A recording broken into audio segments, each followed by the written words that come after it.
হরিয়ানা জম্মু কাশ্মীরের বিধানসভা ভোটের রেজাল্ট আউট আজ সবার নজর রয়েছে এই মুহূর্তে সেই দিকে। হরিয়ানায় হাড্ডাহাড্ডি লড়াই, 90 আসনের হরিয়ানা বিধানসভার ভোট গণনা।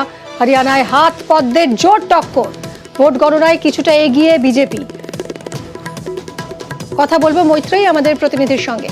মৈত্রেয়ী, গত 10 বছর ধরেই হরিয়ানায় ক্ষমতায় রয়েছে বিজেপি এবং কৃষক আন্দোলন, কুস্তিগিরদের আন্দোলনের ফলে বেশ কিছুটা চাপে ছিল এখানে বিজেপি এবং মনে করা হচ্ছিল যে এবার এখানে একটা পরিবর্তন এলেও আসতে পারে। এক্সিট পোলেও সেই রকমই ইঙ্গিত পাওয়া যাচ্ছিল। সকাল থেকে আমরা দেখছিলাম যখন ভোট কাউন্টিং শুরু হয়েছিল কংগ্রেস এগিয়েও ছিল, তারপরে এখন আবার কিছুটা এগিয়ে গেছে বিজেপি। লেটেস্ট ট্রেন্ড কি? একেবারেই দেখো মিমি, এবারের হরিয়ানা ইলেকশনের যেটা সব থেকে ইন্টারেস্টিং দিক ছিল যে গত বেশ কয়েকটি আন্দোলন, যেমন কৃষক আন্দোলন থেকে শুরু করে এবং কুস্তিগিরদের আন্দোলন এবং তারপরে বিনেশ ফোগাটের প্রার্থী হওয়া এবং সাম্প্রতিকতম অলিম্পিকের যে ঘটনাটি ঘটে বিনেশ ফোগাটের সঙ্গে, সেই ঘটনা যথেষ্ট আলোড়ন ফেলেছিল হরিয়ানা। এবং যেটা মনে করা হচ্ছিল যে হরিয়ানায় এবার কংগ্রেস ক্লিন সুইপ করবে, সেই জায়গায় দাঁড়িয়ে ইনিশিয়ালি কংগ্রেসের যা ট্রেন্ড আসছিল তাতে কংগ্রেস লিডিং থাকলেও এই মুহূর্তের জাতীয় নির্বাচন কমিশনের যা রিপোর্ট সেই অনুযায়ী 90টি আসনের মধ্যে 47টিতে এগিয়ে রয়েছে বিজেপি এবং কংগ্রেস 36টি আসনে এগিয়ে রয়েছে এবং অন্যান্যরা 7টি আসনে এগিয়ে রয়েছে। এবং সব থেকে ইন্টারেস্টিং হচ্ছে বিনেশ ফোগাট, যিনি জুলনা আসন থেকে লড়ছেন, তিনি এই মুহূর্তে প্রায় 1500 কিছু ভোটে তিনি পিছিয়ে আছেন। শুরু করে ভূপেন্দর হুডা, তারা প্রত্যেকেই এই মুহূর্তে লিড করছেন। কিন্তু কংগ্রেসের যে সার্বিকভাবে যে ফলটা আশা করা হয়েছিল সেটার ট্রেন্ড কিন্তু এই মুহূর্তে অল্প কিছু সময়ের জন্য হলেও কিন্তু দেখা যাচ্ছে না। যদিও কংগ্রেস যারা লিডাররা রয়েছেন তারা যথেষ্টই কনফিডেন্ট, কুমারী শৈলজা থেকে শুরু করে দীপিন্দর হুডা, তারা প্রত্যেকেই অত্যন্ত কনফিডেন্ট। তাদের বক্তব্য যে নির্বাচনের এবারের হরিয়ানা নির্বাচনে সরকার গঠন করবে কংগ্রেস।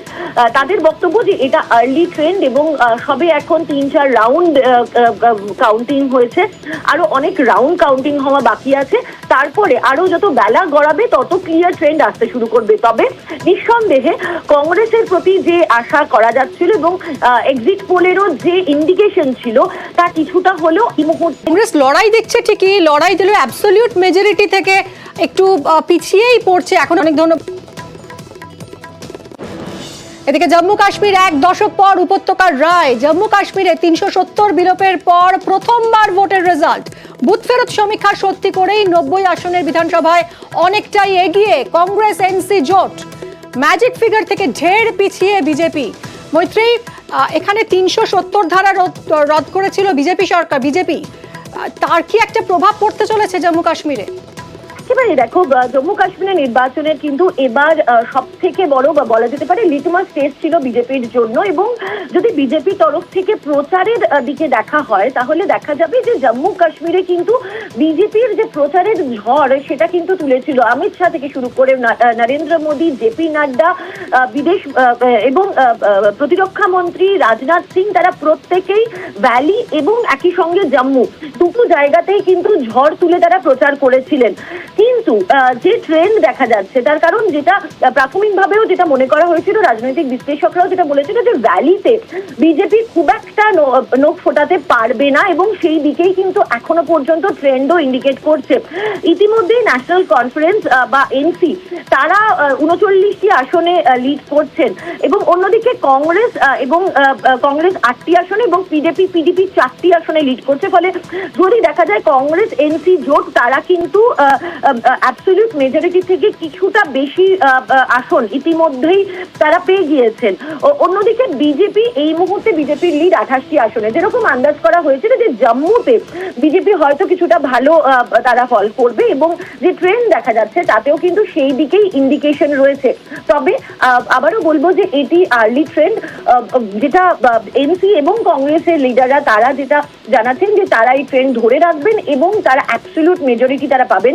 এখানে মনে রাখতে হবে তোমাকে মিমি যে এখানে কিন্তু যে এলজি রয়েছেন তার নমিনেটেড কিছু এমএলএ রাখার একটা প্রভিশন আছে, সেই 5 এমএলএ একটা প্রভিশন রয়েছে। ফলে সেখানে কোনো দলকে যদি অ্যাবসলিউট মেজরিটি পেতে হয় তাহলে তাদেরকে বেশ কিছুটা আসন বাড়তি নিয়ে রাখতে হবে যাতে এই 5 এমএলএ তারা যাতে কি ফ্যাক্টর না হয়ে যায় সরকার গঠনের ক্ষেত্রে।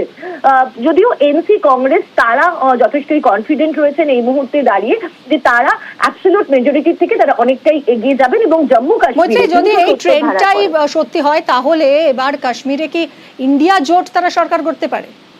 একেবারে দেখো, এই ট্রেন্ড যদি সত্যি হয় তাহলে এবার জম্মু কাশ্মীরে সরকার গঠন করবে ইন্ডিয়া জোট এবং সেখানে ওমর আব্দুল্লাহ এবং রাহুল গান্ধী তাদের যে একসঙ্গে ইন্ডিয়া জোটের ক্ষেত্রেও তাদের যে একসঙ্গে ভূমিকা দেখা গিয়েছে সেই ভূমিকায় কিন্তু জম্মু কাশ্মীরের ক্ষেত্রেও দেখা যাবে এবং সেক্ষেত্রে দাঁড়িয়ে জম্মু কাশ্মীরের জন্য যে যে বিষয়গুলি যে প্রস্তাব এবং তাদের নির্বাচনী ইশতেহারে যে কথাগুলো উল্লেখ করা হয়েছিল ইনক্লুডিং 370 নিয়ে তাদের যে অবস্থান সেই সমস্ত কিন্তু দেখা যেতে পারে। ফলে এখনকার যে ট্রেন্ড সেই ট্রেন্ডে যদি পালাবদল দেখা যায় এবং যদি অ্যাবসলিউট মেজরিটিতে আসে ইন্ডিয়া ব্লক, সেটা কিন্তু জম্মু কাশ্মীরের জন্য পরবর্তী রাজনৈতিক পরিস্থিতির ক্ষেত্রেও কিন্তু যথেষ্ট তাৎপর্যপূর্ণ। অনেক ধন্যবাদ।